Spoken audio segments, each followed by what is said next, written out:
Everybody. आज मेरे पास एक बहुत ही इंपॉर्टेंट टॉपिक है आप लोगों के लिए। सीबीएसई जो है वो हमारे साथ मोस्टली क्लास 10th और क्लास 12 के स्टूडेंट्स जिन्होंने इस बार बोर्ड के लिए अपेयर किया उनके साथ गेम खेल रहा है। CBSE is playing game with us all class 10 and 12 students, so this is not fair. अगर सीबीएसई को सब कुछ करना ही है तो इसी बार क्यों करना है?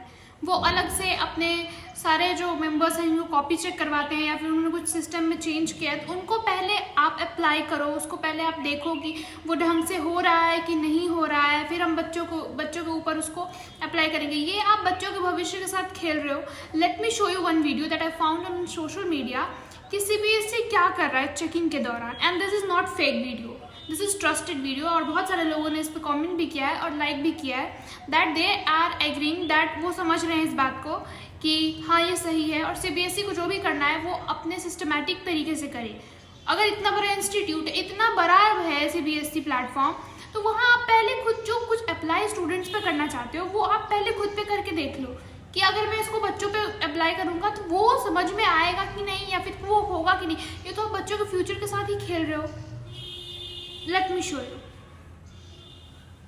सीबीएसई की तरफ से आज मास मूक इवैल्यूएशन रखवाया गया, जिसका पर्पस टीचर्स को सिस्टम से फैमिलियर करवाना और खुद का सिस्टम रीचेक करना भी था। लेकिन टीचर्स को ओटीपी ही रिसीव नहीं हुए। जिनको ओटीपी रिसीव हुए उनका लॉगिन नहीं हो पाया। लॉगिन होने के बाद शीट शो नहीं हुई। जिनकी शीट शो हुई उनको मार्क शो नहीं हुए और जिनका सब कुछ इन सिंक चला तो लास्ट में वो शीट सबमिट नहीं हो पाई। This is only the practice.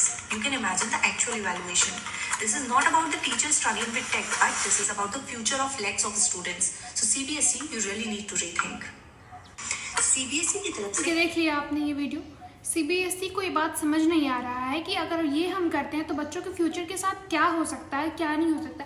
सही बात है, आपने डिजिटल चेकिंग करवाई, वी हैव नो प्रॉब्लम। हमने लिखा है जितना उतना हमारा मार्क्स आएगा। लेकिन सबसे पहले आप अगर वो अप्लाई कर रहे हो स्टूडेंट्स पे तो पहले आप वो खुद पे करके देखोगी अगर मैं इस चीज़ को कर रहा हूँ तो ये हो रहा है कि नहीं हो रहा है। दैट इज मतलब हमको वही चाहिए और कुछ नहीं चाहिए। दैट आप बच्चों पे कुछ भी अप्लाई कर देते हो बिना जांच के, बिना प्रैक्टिस किए उस चीज़ को, और आप टीचर्स को दे रहे हो। जो बहुत सारे टीचर्स हैं वो कंप्यूटर से फेमिलियर नहीं है, वो उन्होंने कंप्यूटर के साथ कभी चेकिंग नहीं, वो फ्रस्ट्रेटेड होकर के हमारी कॉपीज़ जो है वो एकदम डिमिनिश कर देंगे, एकदम ख़त्म ही कर देंगे। आपने हमें क्वेश्चन पेपर दिया, वी एग्री, हम क्वेश्चन पेपर हम बनाया, हमने सॉल्व किया, हमने डिजिटल चेकिंग के लिए भी कुछ नहीं बोला। ठीक है, कभी ना कभी तो चेंजेस आएंगे, लेकिन पहले आप उसको खुद से तो कंपेयर करके देख लो। CBSE is not doing good guys. CBSE खुद शर्म आना चाहिए। पहले तो आप पेपर का टफनेस लेवल बढ़ाते हो, उसके बाद आप चेकिंग करवाने के लिए आप डिजिटली चेकिंग करवा रहे हो, ठीक है, लेकिन दिस इज़ नॉट गुड।